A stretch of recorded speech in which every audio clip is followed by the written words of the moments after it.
বন্ধুসকল, দ্বিতীয় টেষ্ট মেচত ভাৰতীয় দলে হতাশাজনক প্ৰদৰ্শন দাঙি ধৰিলে আৰু দিনৰ শেষলৈ অষ্ট্ৰেলিয়ান দলে এটা উইকেটৰ বিনিময়ত ৮৬ ৰান সংগ্ৰহ কৰিছে আৰু কেৱল মাত্ৰ ভাৰতীয় দলতকৈ ৯৪ ৰানত পিছ পৰি আছে আৰু হাতত ৯টাকৈ উইকেট বাকী আছে। আৰু ডে নাইট টেষ্ট মেচখনত ভাৰতীয় দলে টছত জিকি পেলাই প্ৰথমে বেটিং কৰাৰ যি সিদ্ধান্ত লৈছিল আৰু সেই সিদ্ধান্ত মৰ্মে ভাৰতীয় দলৰ হাতত এটা সুযোগ আছিলে যে ভাৰতীয় দলে ডাঙৰ স্ক'ৰ কৰি অষ্ট্ৰেলিয়ান দলৰ ওপৰত প্ৰেছাৰ বজাই ৰাখিব, কিন্তু ঠিক তেনেদৰে আশা অনুযায়ী প্ৰদৰ্শন কৰিব নোৱাৰিলে ভাৰতীয় দলে। ইনিংছৰ প্ৰথম বলতেই যশস্বী জয়সৱালে মিচেল ষ্টাৰ্কৰ বলত LBW আউট হৈছিলে আৰু এনে লাগিছিল যেন প্ৰথম বলতেই যিহেতু জয়সৱালে আউট হৈছে আৰু তেতিয়াই যেন এটা ছেকেণ্ডৰ কাৰণে পিছৰ অষ্ট্ৰেলিয়ান টুৰত যে ভাৰতীয় দলে ডে নাইট টেষ্ট মেচত ৩৫ ৰানৰ ভিতৰতে অল আউট হৈছিল, সেই কথা যেন ফেন্সসকলৰ আগত পুনৰ এবাৰ ১ ছেকেণ্ডৰ কাৰণে হ'লেও মনত পৰিছিলে যে এই মেচখনতো কিজানি ভাৰতীয় দলৰ কাৰণে পুনৰ এবাৰ দুৰ্ঘটনাৰ সন্মুখীন হ'বলৈ গৈ আছে। কিন্তু লোকেশ ৰাহুল আৰু শুভমান গিলে মিলি দলৰ হৈ ৬৯ ৰানৰ পাৰ্টনাৰশ্বিপ আগবঢ়াইছিল। যেতিয়া পাৰ্টনাৰশ্বিপ কৰিব ধৰিছিলে তেতিয়া এনে লাগিছিল যেন যদিহে কোনো বেটাৰে এই পিটছত ছেটেল হ'বলৈ সক্ষম হয় বা ছেট হোৱাৰ পিছত ৰান কৰাৰ অতি সহজ হৈ পৰিব, কিন্তু তেনে মুহূৰ্ততেই যেন লোকেশ ৰাহুলেও মিচেল ষ্টাৰ্কৰ বল অধিক বাউন্স হোৱাৰ কাৰণে বুজিব পৰা নাছিল আৰু লোকেশ ৰাহুলে আউট হৈছিল। আৰু লোকেশ ৰাহুলৰ আউট হোৱাৰ পিছৰ পৰাই যেন তাজপাতৰ দৰে খহি পৰিছিলে ভাৰতীয় দলৰ ইনিংছ আৰু ওপৰজুপুৰি এটাৰ পিছত আন এটাকৈ উইকেট হেৰুৱাই আছিল ভাৰতীয় দলৰ বেটাৰসকলে, যাৰ কাৰণে ভাৰতীয় দলে কেৱল মাত্ৰ ১৮০ ৰানহে সংগ্ৰহ কৰিব পাৰিছিল। আৰু এয়া ভাৰতীয় দলৰ কাৰণে এক হতাশাজনক, কাৰণ টছত জিকি পেলাই যিহেতু বেটিং কৰাৰ সিদ্ধান্ত লৈছিলে আৰু সেই মৰ্মে ভাৰতীয় দলে ডাঙৰ স্ক'ৰ কৰি অষ্ট্ৰেলিয়ান দলক প্ৰেছাৰৰ সন্মুখীন কৰি ৰখাৰ এটা সুবৰ্ণ সুযোগ আছিলে, কিন্তু ভাৰতীয় দলৰ বেটাৰসকলে ব্যৰ্থ হয়। লোকেশ ৰাহুল আৰু শুভমান গিলে যেতিয়া পাৰ্টনাৰশ্বিপ কৰিব ধৰিছিলে তেতিয়া এনে লাগিছিল যেন ভাৰতীয় দলে কিজানি এই মেচখনতো ভাল বেটিং প্ৰদৰ্শন দেখুৱাব, কিন্তু প্ৰথম ছেছনৰ আধা ঘণ্টা সময় বাকী আছিল আৰু তেতিয়াই যেন লোকেশ ৰাহুলৰ উইকেট হেৰুওৱাৰ লগে লগে ভাৰতীয় দলে প্ৰথম ছেছনতে ৪টাকৈ উইকেট হেৰুৱাই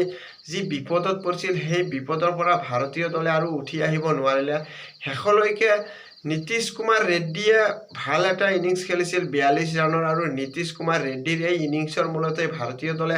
সন্মানগত ১৮০ ৰানৰ স্ক'ৰ কৰিব পাৰিছে। আৰু নীতিশ কুমাৰ ৰেড্ডীৰ এই ইনিংছৰ কাৰণে ক্ৰেডিট দিব লাগিব বিশেষকৈ যশপ্ৰীত বুমৰাক লৈ, যি এটা ৩৫ ৰানৰ পাৰ্টনাৰশ্বিপ কৰিছিল। এই ৩৫ ৰানৰ পাৰ্টনাৰশ্বিপৰ ভিতৰত নীতিশ কুমাৰ ৰেড্ডী অকলেই ৩১টাকৈ বলৰ সন্মুখীন কৰি ৩৫ ৰান সংগ্ৰহ কৰিছিল আৰু তাৰ বিপৰীতে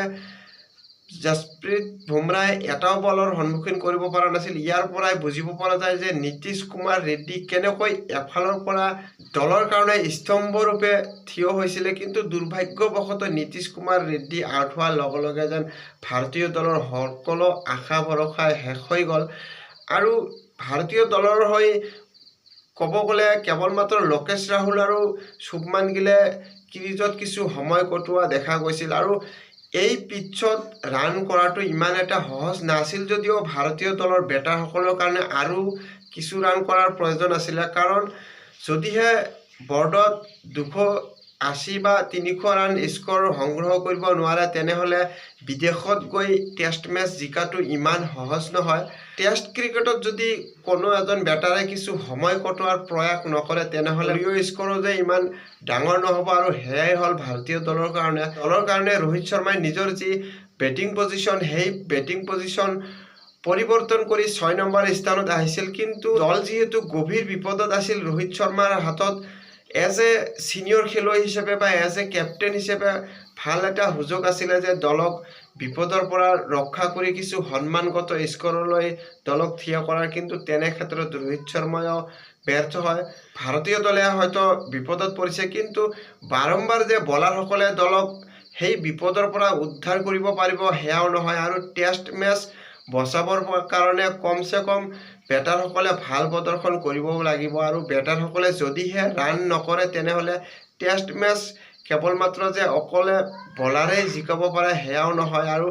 সেই অনুযায়ী পিচ যিমানেই কঠিন নহওক, বিদেশৰ পিচত যদি ভাৰতীয় দলে মেচ জয়লাভ কৰিব বিচাৰে তেনেহ'লে গুৰুত্ব সহকাৰে ল'ব লাগিব ভাৰতীয় দলৰ বেটাৰসকলে। কিন্তু ভাৰতীয় দলে যিমানেই কামবেক নকৰক কিয়,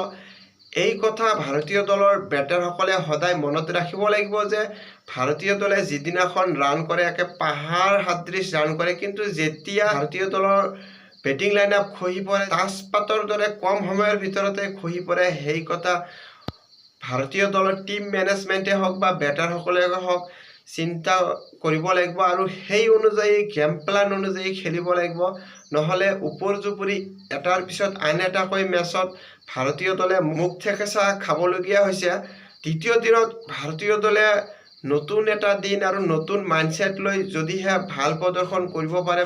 বা কামবেক কৰিব পাৰে, তেতিয়াহে মেচখনত উভতি আহিব পাৰিব। আৰু যদিহে দ্বিতীয় দিনতো হতাশাজনক প্ৰদৰ্শন দাঙি ধৰে তেনেহ'লে